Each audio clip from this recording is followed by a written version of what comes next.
자, 여러분 반갑습니다. 두 번째 시간입니다.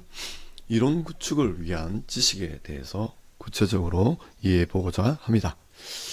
지식이란 여러 가지 형태의 지식이 있을 수 있습니다. 여기에서는 노나카라고 이야기하는 학자의 견해를 중심으로 해서 우리가 지식을 조금 더 심도 깊게 살펴보고자 합니다. 지식이라고 하는 것은 크게 네 가지로 나눌 수 있습니다. 첫 번째, 형식적 지식. 형식적 지식은 명시적 지식이라고도 합니다. 명시적 지식이라고 하기도 합니다. 두 번째, 암묵 지식 내지는 암묵적 지식. 세 번째, 체화적 지식. 네 번째, 사회적 지식 내지는 사회문화적 지식이라고도 합니다. 형식적 지식은 표현할 수도 있고 또 기록할 수 있는 지식입니다. 그래서 명시적으로 드러나는 지식들을 이야기합니다. 이렇게 PPT로 만들 수 있거나 아니면은 책이나 여러 가지 형태로 말로나 또 여러 가지 형태로 전달이 형식적으로 또 실체적으로 된 지식들을 말합니다. 매뉴얼들을 보시면 충분히 이해할 수 있을 것 같습니다. 그래서 매뉴얼과 같은 지식들을 우리는 형식 지식이라고 이야기합니다. 예를 들면 베이스덱의 관계 7대 원칙이다. 사회적 관계, 인간과 인간과의 관계를 우리는 아주 모호하죠. 모호한 이런 것들을 개별화를 해야 된다. 의사소통이 중요하다. 수용이 중요하다. 비판단적인 방식으로 우리가 경청을 해야 한다 등등으로 우리가 표현을 하게 될 수 있습니다. 그래서 그런 것들을 글로 적어서 사회복지 실천에서 관계를 하기 위해서는 이런 기준들이 필요하구나 하는 것들을 알게 됩니다. 그래서 선생님들은 그것을 가르치고 학생들은 그것을 배우고 또 시습 장면에서 또 여러 가지 활동들을 하면서 이제 우리의 머릿속에 지식들을 키우게 되는 것이죠. 그것을 형식적 지식, 명시적 지식이라고 이야기를 합니다. 두 번째는 암묵적 지식, 눈에 보이지 않는 지식을 이야기합니다. 언어나 글로 표현할 수는 없지만 알고 있는 지식입니다.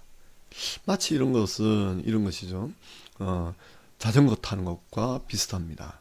우리가 자전거를 탈 때 이제 매뉴얼이 있을 겁니다. 형식적 지식이 있을 겁니다.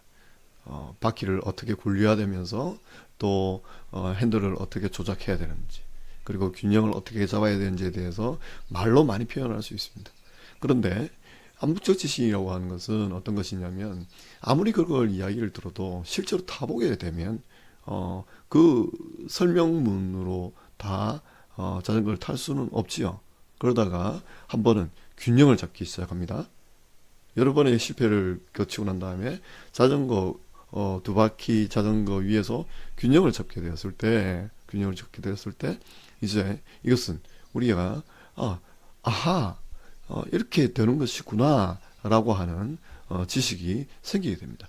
그런데 이것을 표현할 수는 없게 되죠. 또 이건 실천 현장에서도 마찬가지입니다. 어떤 사회복지사, 베테랑 사회복지사는 민원인들이 왔을 때 아주 쉽게 해결을 하는데 베테랑이지 않은 초보 사회복지사들 같은 경우에서는 어떤 민원인들을 상당히 힘들어 하기도 합니다. 똑같이 이런 교육을 받고 시청 전문 교육을 받고 수행함에도 불구하고 어떤 분들은 어떻게 말로 표현할 수는 없으나 어떤 능력을 발휘하시는 분들이 있고 어떤 분들은 그렇지 못한 사람들도 있습니다. 그랬을 때 우리는 암묵적 지식의 성도가 다르다라고 판단할 수 있겠습니다. 사회복지는 형식적 지식과 암묵적 지식이 두 가지 다 중요합니다. 그래서 많이 보고 읽고 배워야 되고요. 또 많이 경험하고 스스로 깨달아 나가는 작업들을 해야 됩니다. 세 번째, 체화 지식. 이런 형식적 지식과 암묵적 지식이 계속 서로 작용을 하다 보면 몸으로 만들어지는 지식 등이 생깁니다. 공부, 철저한 공부를 이야기합니다. 이거는 어떤 뭐랄까요? 단순히 어떤 과정을 수료하거나 넘기기 위한 어떤 공부 방식을 이야기하는 것이 아니라 깨우쳐가고 알아나가는 아주 엄격한 지적 훈련들을 이야기합니다. 그런 공부나 또 경험, 우리가 장인이 되기 위해서 예를 들어서 가구를 만드는 장인이 되기 위해서 끊임없이 대패질을 하고 또 우리가 못질을 하고 톱질을 하게 될 때 각각의 나무의 성질이라든지 결이라든지 또 습도에 따라서 또 이 작업을 하는 어떤 환경에 따라서 또 그 사람의 어떤 기획적 의도라든지 손길에 따라서 달라지는 경험들을 하게 됩니다. 아주 예민하지만 아주 큰 차이를 드러내는 그런 엄격한 경험들, 그리고 실험, 엄정한 실험을 통해서 얻는 지식을 체화 지식이라고 합니다. 그래서 이 체화 지식이라고 하는 것은 몸이 되어버린 지식을 이야기합니다. 자기의 몸이 되어버린 지식. 세 번째, 사회 지식이라고 하는 것은 한 집단이 공유하고 있는 지식을 뜻합니다. 그래서 우리 사회복지에서는 이런 형식적 지식과 암묵적 지식을 기반으로 해서 체화 지식을 만들어내고 사회 문화적인 지식들을 만들어내고 내었을 때 우리가 사회 현상에 대한 올바른 이해, 그리고 이 사회 현상에 대한 원인이나 요인에 대한 제대로 된 파악, 그리고 그 원인과 결과에 대한 관계들을 제대로 진술할 수 있는 이론 구축을 위해서는 이 네 가지 지식들이 모두 다 필요합니다. 자, 형식적 지식 많이 읽고 많이 배우셔야 합니다. 암묵적 지식 많이 스스로 깨달아 알아나가셔야 합니다. 체화 지식 많이 경험하셔야 되고요. 사회 지식 많은 사람들과 대화하고 토론하면서 많은 문화에 또 다양한 견해에 노출되어야 합니다. 사람들은 몸은 생각보다 더 많은 걸 기억합니다. 말없이 더 많은 것을 또 말하기도 합니다. 이 말은 우리가 많은 것을 기억하지만 말로 표현할 수 없는 암묵 지식이 있고 그 암묵 지식이 태도라든지 비언어적인 어떤 정보, 비언어적인 과정을 통해서 전달되게 되어 있다라는 뜻입니다. 사람은 아는 것보다 더 적게 말하기도 하지요. 그래서 우리가 형식적 지식, 암묵적 지식, 체화 지식, 사회 지식을 구축하기 위해서 여러 가지 조사 연구도 하게 되고요. 또 실천도 하게 되고, 이것이 조사와 실천이 계속 양자 간에 서로서로의 균형을 이루게 되면서 또 소통과 교류를 하게 되면서 우리는 더욱더 나은 이론 구축을 위한 지식을 만들어낼 수 있게 됩니다. 그래서 이런 지식들이 이렇게 연결된다라는 것이죠. 암묵지에서 형식지로 간다는 것. 내가 말로 표현할 수는 없으나 많이 알고 있는 것들을 끊임없는 노력들을 통해서 계속 우리가 다른 사람들에게 전달할 수 있는 정도의 정보를 제공하는 이런 암묵지에서 형식지로 가는 과정들을 한다라고 하는 것은 개념화한다라는 뜻입니다. 그래서 안에 있는 것들을 밖으로 끄집어낸다라는 뜻으로 외부화라고 합니다. 그리고 형식지에서 형식지로 넘어가는 과정, 이 과정에서는 연결하기. 무슨 말이냐면 제1장을 배우고 2장을 배우고 3장을 배우고 4장을 배우고 또 프로그램론을 배우고 지역복지론을 배우고 법제론을 배우고 등등을 통해서 배우다 보면 서로의 지식들이 연결이 된다는 것이죠. 그게 조합합니다. 그리고 형식지에서 암묵지, 체화한다는 뜻이죠. 내부화시킵니다. 그리고 암묵지에서 암묵지, 그러니까 사람과 사람 사이의 관계망 안에서 우리가 시간을 보내다 보면 이것이 서로서로 비슷하게 닮아가는 경향들이 있죠. 그것이 사회화라고 표현할 수 있겠습니다. 그 사회화를 우리는 공감하기라고 봅니다. 개념화하기, 연결하기, 체화하기, 공감하기가 계속해서 선순환 구조를 가지고 우리가 계속 서로서로를 이런 과정들을 순환적으로 선순환 구조를 가지고 진행을 하게 되었을 때 더 나은 지식으로 가게 되는데, 그랬을 때 더욱더 좋은 이론 구축을 할 수 있게 된다라고 볼 수 있겠습니다. 자, 그럼 우리가 이런 이제 이론적 지식을 구축하기 위해서 지식을 한번 이해해봤습니다. 지식이란 무엇이고 지식이란 어떻게 어떤 과정을 통해서 발전하는가에 대해서 살펴봤습니다. 그럼 이제 프로그램의 가설을 우리가 만들어 나가야 되는데 프로그램 가설의 장점 무엇인가? 예, 첫 번째, 프로그램을 활동보다 문제에 초점 맞추게 합니다. 둘째, 프로그램 활동을 결과로 연결시키게 합니다. 세 번째, 장기적인 기획에 기초를 제공합니다. 네 번째, 지속적인 모니터와 평가를 위한 틀을 제공합니다. 마지막으로 비용 편익 및 비용 효과 연구를 위한 데이터베이스를 제공하게 됩니다.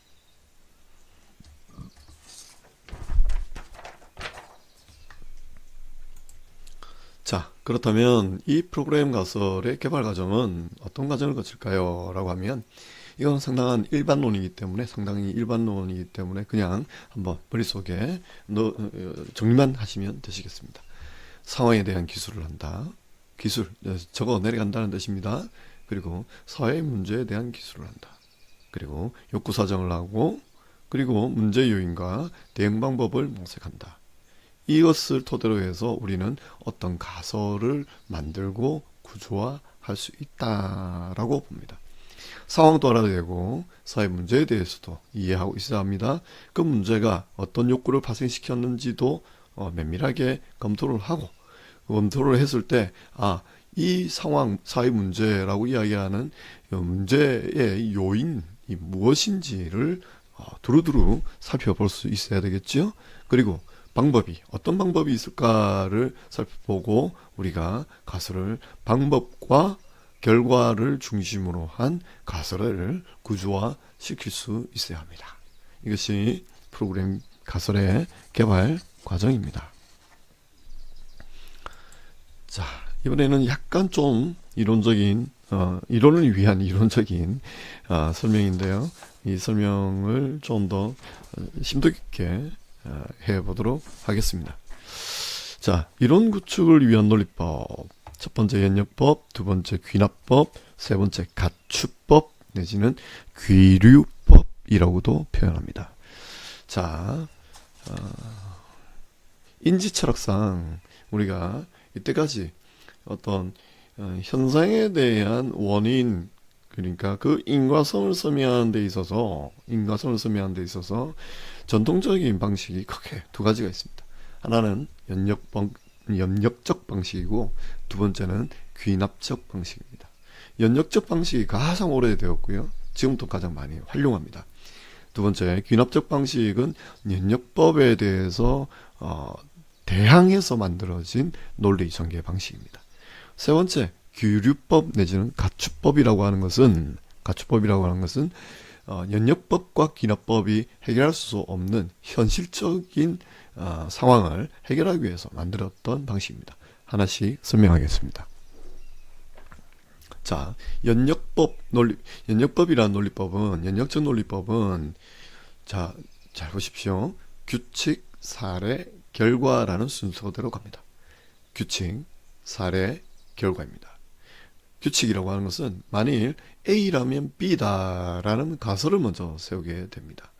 이 가설을 세우기 위해서는 그 이전의 선행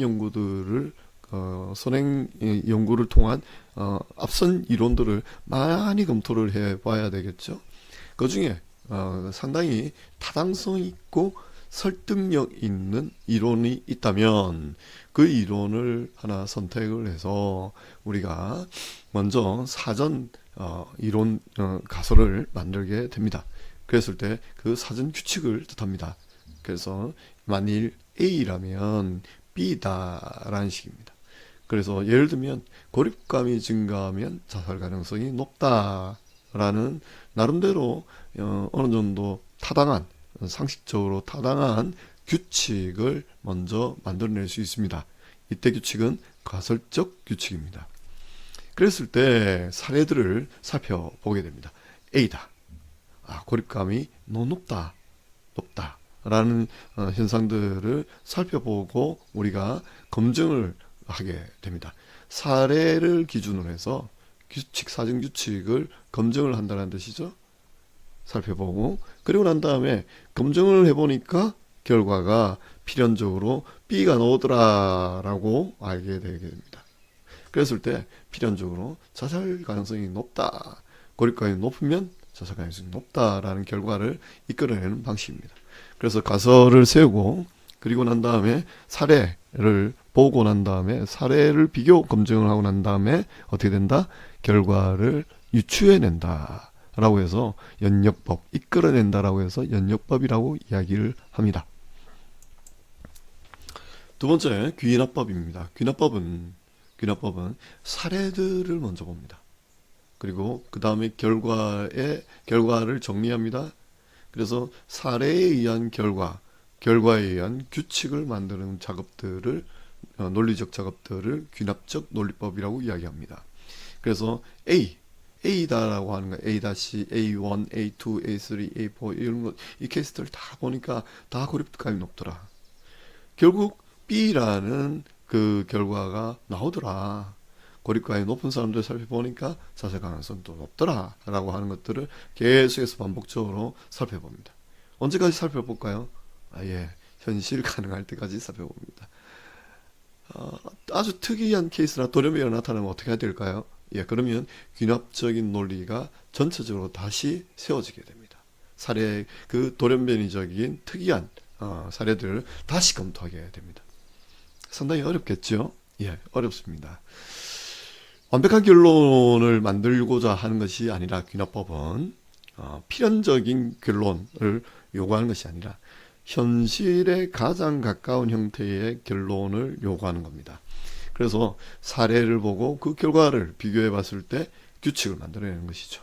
만일 A라면 B다. 우리 경험상 봤을 때 고립감이 높은 사람들 대체적으로 보니 자살 가능성도 다 대체적으로 높고 그래 봤을 때 우리가 자살 가능성이 높은 것은 아마 고립감이 높은 탓일 것이다 라는 식의 규칙을 만들어낼 수 있게 됩니다. 이건 문장은 거꾸로 되어 있죠. 그래서 고립감이 높다면 자살 가능성이 높을 것이다 라는 문장 진술물입니다. 똑같은 내용이니까 혼돈하지 마시고요. 헷갈리지 마시고요. 세 번째는 가축법이라고 하는 실용적인 방식입니다. 이 가축법은 퍼스라는 사람이 만들어낸 논리적 방식인데 미국의 실용주의 학파에서 구축한 이론적 논리 구축법이라고 볼 수 있겠습니다. 귀류법이라고도 하고 가축법이라고도 하기도 합니다. 이건 이제 셜록 탐정을 생각하시면 셜록 홈즈 탐정을 생각하시면 이걸 잘 이해를 하실 수 있겠습니다. 보통 추리법이라고도 또 표현하기도 하는 사람들이 있습니다. 그래서 결과가 나타났습니다. 살인사건이 나타났다. 규칙. 어떤 살인사건을 우리가 설명할 수 있는 여러 가지 이유가 있겠죠. 원한관계라든지, 애증관계라든지, 아니면은, 등등의 우발적인 사건이라든지, 등등이 있을 수 있습니다. 그래서 계속해서 규칙을 만들어냅니다. 이 살인사건이 나타났는데, 이 남자가 죽은 이유는, 나쁜 사람들과 많이 관계를 했기 때문이다. 혹은, 이 사람이 너무 나쁜 짓을 했기 때문에 원한관계에서 누군가 죽이지 않았을까? 아니면 엄청난 이해관계, 금전적인 관계들 때문에 이 사람이 희생당하지 않았을까? 라고 여러 가지 규칙들, 가설들을 만들어냅니다. 그리고 난 다음에 이제 우리가 뭘 합니까? 단서라고 하는 사례를 잡지요. 그렇다면 A일 것이다 라고 하는 그런 사례들을 계속 살펴봅니다. 그래서 보니까 우리가 실제로 이 규칙들 중에 여러 규칙들 중에 하나의 규칙이 맞아떨어지더라 라고 할 수 있게 됩니다. 이것은 결과를 먼저 보고 그 다음에 규칙을 세우고 그 다음에 사례를 통해서 어떻게 한다? 규칙을 검증하는 방식입니다. 그렇기 때문에 자살 가능성이 매우 높다라는 결과가 나타났다 라고 하면 여러 가지 규칙을 세우게 되겠죠. 고립감에 대한 규칙도 세울 것이고 정신건강의 문제에 대한 규칙도 세울 것이고 혹은 경제적인 원인에 대한 규칙들도 세울 것이고 규칙들을 많이 세웁니다. 규칙들을 세워서 난 다음에 우리가 실제로 경제적 원인 때문인 건지 아니면은 인간 우리 고립감이라는 이런 정서적인 문제 때문에 그런 건지 아니면 정신 질환적인 문제들 때문에 그런 건지 계속해서 단서들을 살펴본다라는 것이죠. 그리고 난 다음에 점검해 본 결과가 고립감이 높은 것이 가장 강력한 원인이더라라고 생각을 하면 이제 우리가 그 규칙들 중에 하나의 규칙, 고립감을 설명하는 규칙들을 받아들이는 그런 과정들을 가축법이라고 이야기합니다. 실제로 연역법과 균합법에 의해서 여러 가지 연구도 많이 있어 왔지만 최근에는 이 가축법에 의한 특히 기획과 관련해서 사업 기획과 관련해서는 가축법을 통해서 기획하는 경우가 상당히 많이 있고 효용성 또한 상당히 높은 편입니다. 그래서 이론적 가설을 서술한 방식. 자, 가축법을 이용해서 이론적 가설을 설정하는 방식을 보시죠. 결과, 규칙, 사례입니다. 다시 말씀드립니다. 결과, 규칙, 사례의 단계로 갑니다. 그래서 봤을 때 우리가 결과, 우리 지역은 교육격차가 상당히 심각하다라는 현상들을 우리가 먼저 보게 되는 것이죠. 그러면 여러 가지 가설들을 세우지 않겠습니까? 심각한 이유는 중에 하나는 정보 부족일 수도 있고 경제적 불평등성일 수도 있고 실제로 어떤 인지적 특성의 차이일 수도 있습니다. 여러 가지의 문제가 있겠지만 여기서는 정보 부족 때문일 것이다 라고 한번 세워봤습니다. 그랬을 때 실제로 우리 지역의 정보 부족이 얼마나 심각한지를 살펴보게 된다면 이 결과를 통해서 이 규칙들이 상당히 옳다 혹은 상당한 부분을 설명한다라고 할 수 있겠습니다. 여러분 이제 과제를 가지고 이 표에 괄호 친 부분 있죠? 이것을 여러분들의 말로 한번 키워드를 한번 잡아 보시죠. 그래서 이런 방법에 대해서 여러분 한번 연습을 한번 해보시기 바랍니다. 예, 두 번째 시간 이것으로 마치도록 하겠습니다.